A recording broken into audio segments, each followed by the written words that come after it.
안녕하세요. 도키와 미국 주식 채널 온 것을 환영합니다. 오늘 해볼 종목은 말이죠. 바로 The Mace Rich Company라는 종목입니다. 이 종목 또한 제 구독자께서 신청을 해주셔가지고 이렇게 리뷰를 하게 되었는데요. 그렇다면 이 종목에 대해서 알아보도록 하겠습니다. 지금 현재 6.80달러를 하고 있는 주식이고요. 1년 기준으로 봤을 때는 78.81% 떨어진 엄청난 하락세를 보인 종목 중에 한 개입니다. 레이팅 서머리를 보시면요. SA Author 그리고 월스트리트에서는 투자 중립을 유지했고요. 퀀트 쪽에서는 이제 bearish라고 추천을 하지 않았습니다. 여기 보시면은 company profile이라고 있는데 섹터는 real asset으로 부동산이라고 보시면 되겠습니다.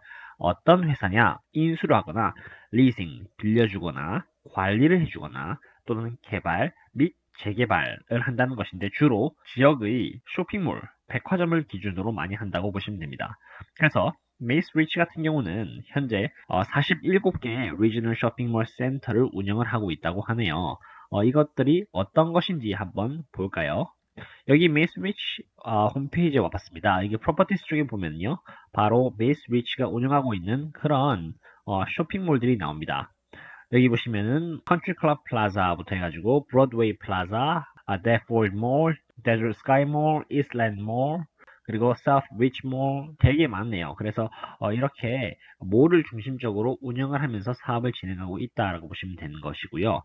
당연히 이렇게 주가가 많이 떨어진 이유는 코로나 때문이죠. 코로나로 인해서 사람들이 쇼핑몰에 안 오고요. 그리고 쇼핑몰 안에 있는 그런 레스토랑이나 여러 가지 샵들이 문을 안 열기 시작했죠.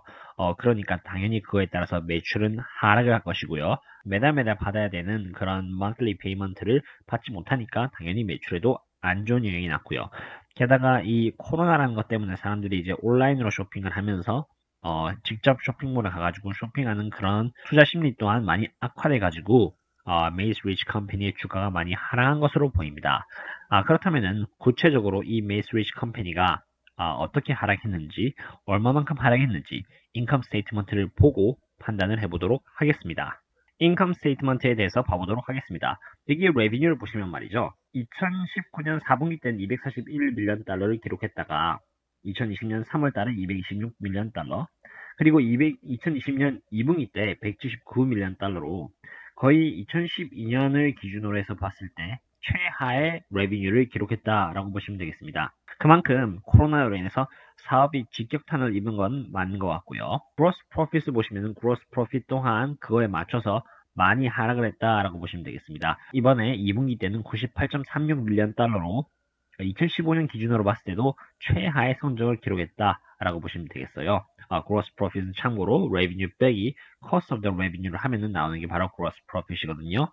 cost of the revenue를 보시면 말이죠. 80.23밀리언 달러로 178.59밀리언 달러 빼기 80.23밀리언 달러를 하면은 이 98.36밀리언 달러가 나온다라고 보시면 되겠습니다. 그리고 이번에는 revenue의 growth를 봐보도록 하겠습니다. 최근에 매출액에 있어서 얼마나 성장률이 있었는지를 보여주는 그런 표라고 볼 수 있는데요. 이번에 2분기 때는 마이너스 21.31%를 하면서 굉장히 낮은 성장률을 보여줬죠. 오히려 역성장을 했다고 보시면 됩니다. 그런데 이런 지표는 말이죠. 1분기 때부터 나타나고 있었죠. 마이너스 6.16%로 2019년 4분기 때에 비해서 큰 하락을 했습니다. 그래서 2020년 3월달 이 마이너스 6%는 작년 2019년 1분기에 비해서 마이너스 6% 성장을 했다는 것이고요.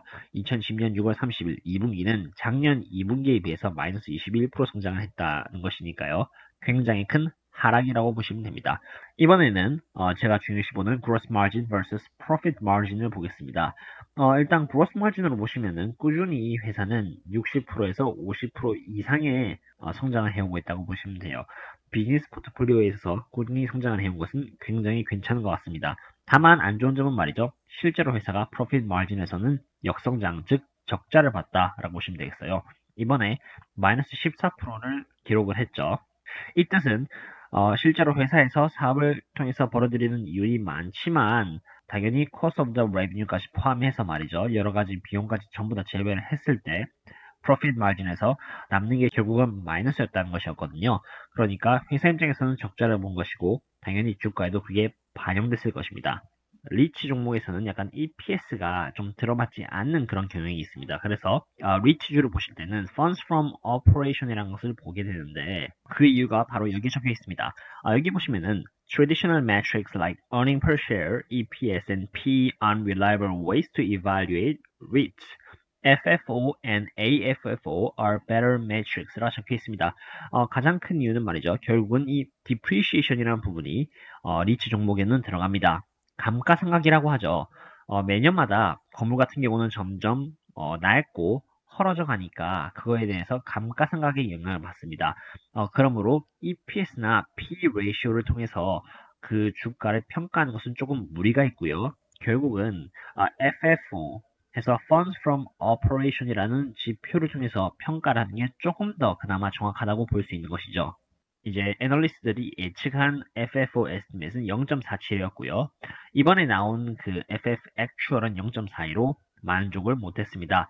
그래서 좀 더 주가에 하락이 있었고요. 다만 그나마 다행스러운 점은 이 Q3, Q4 시간이 지날수록 FFO 에스티메이트이 점점 높아져 가고 있다라는 것입니다. 이것은 단순히 애널리스트가 이렇게 예측을 한 것이니까요. 예측 정도로만 받아들이시면 될 것 같고요. 결국에는 회사가 이 에스티메이트를 돌파하느냐 돌파하지 않느냐에 따라서 주가에 앞으로의 행보가 달려있다고 보시면 되겠습니다.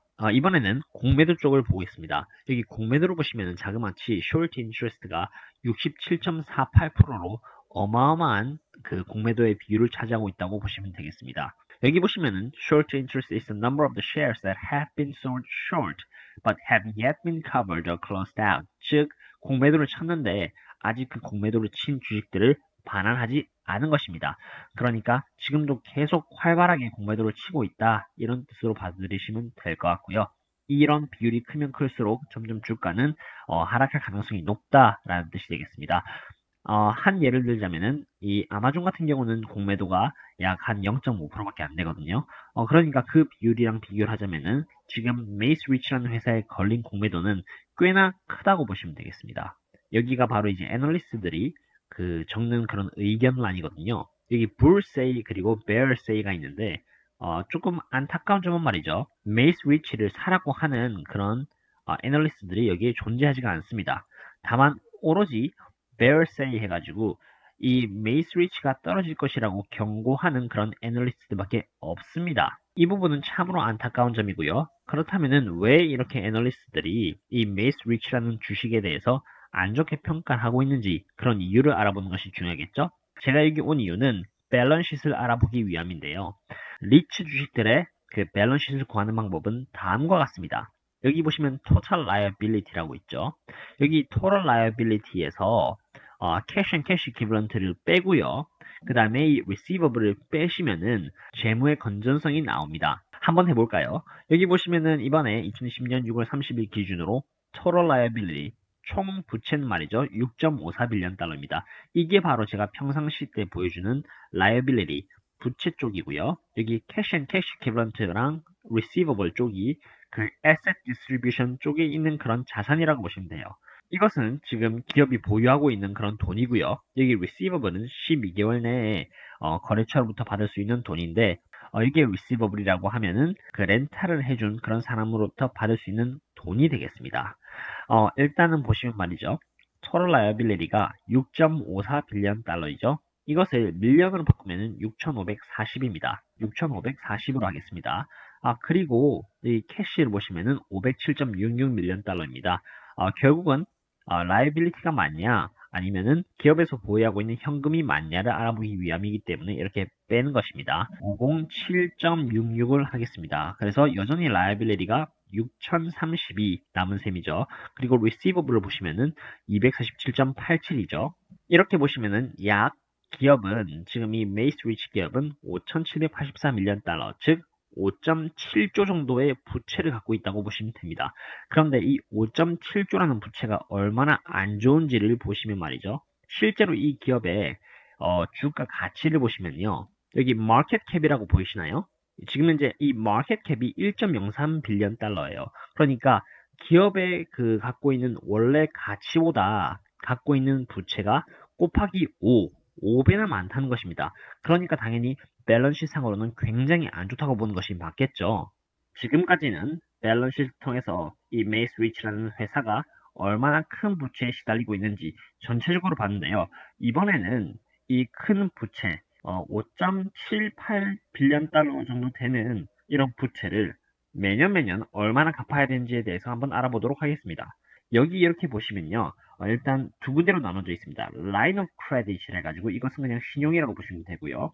Mortgage Debt라고 보시면은 이것은 부동산 부채라고 보시면 됩니다. 그래서 갖고 있는 자산 중에 약 4.2 빌리언 달러, 즉 5.78 빌리언 달러 중에 약 4.2 빌리언 달러가 이렇게 mortgage debt에 묶여있는 상태죠. 퍼센테이지로 얼마가 되냐면 말이죠. 이렇게 보시면은 72% 정도 된다고 보시면 됩니다. 그래서 굉장히 큰 양의 mortgage debt가 지금 빚으로 잡혀 있다라고 보시면 되겠고요. 제가 좀 더 자세히 들어가가지고 이 메이스 컴퍼니가 갖고 있는 그런 부채에 대해서 알아봤더니 거의 일치했습니다. 2020년부터 2024년 그리고 thereafter 해가지고 2025, 6, 7, 8 해가지고 총 갚아야 되는 그런 부채가 자그마치 4.4 빌리언 달러 정도 된다라고 보시면 됩니다. 그래서 지금 갖고 있는 이 부채의 대부분은 결국은 mortgage debt라고 하시면 되겠고요. 이 debt가 캐피탈, 마켓 캐피탈보다 자그마치 5배나 크다. 그러니까 굉장히 지금 위험한 상태다라고 보시면 되겠어요. 결국은 지금 저희들이 스스로에게 가져야 될 질문은 말이죠. 이렇게 그 부채가 안 좋은 상황인데 과연 이 메이스 리치는 부채를 갚을 수 있냐 없냐 이것이겠죠. 그래서 지금 메이스 리치가 하고 있는 이 부채를 갚기 위해서 취하고 있는 액션이 뭐냐면은 당연히 디비던드 컷입니다. 메이스 리치 같은 경우는 총 디비던드 컷을 두 번이나 발행을 해버렸죠. 첫 번째 디비던드 컷을 했을 때는 0.75에서 0.5달러 정도로 디비던드 컷을 했죠. 이것은 꽤나 큰 수치의 하락이었고요. 이 0.5달러에서 또 회사는 80%는 새로운 디비던드 주식으로 주기로 했고요. 20%는 캐시로 주기로 했거든요. 그래서 어쨌건 회사 입장에서는 이 현금을 보유하려고 지금 최선을 다하고 있는 중입니다. 최대한 현금을 안 주려고 지금 주식으로 주고 있는 것이죠. 근데 이게 조금만 다르게 생각해보면요. 조금 더 안 좋은 게 뭐냐면은 결국은 80%의 새로운 주식을 다시 발행해가지고 주주들에게 주는 거거든요. 그렇다면은 주주들이 갖게 되는 그런 쉐어들은 가치는 전체적으로 봤을 때는 낮아지고요. 게다가 회사 입장에서는 더 많은 주식들이 발행됐으니까 그만큼 더 많은 배당금을 줘야 한다는 것이죠. 그러니까 이것은 어떻게 보면은 점점 더 안 좋아지는 그런 도미노 현상에 치닫을 수 있다고 저는 개인적으로 생각합니다.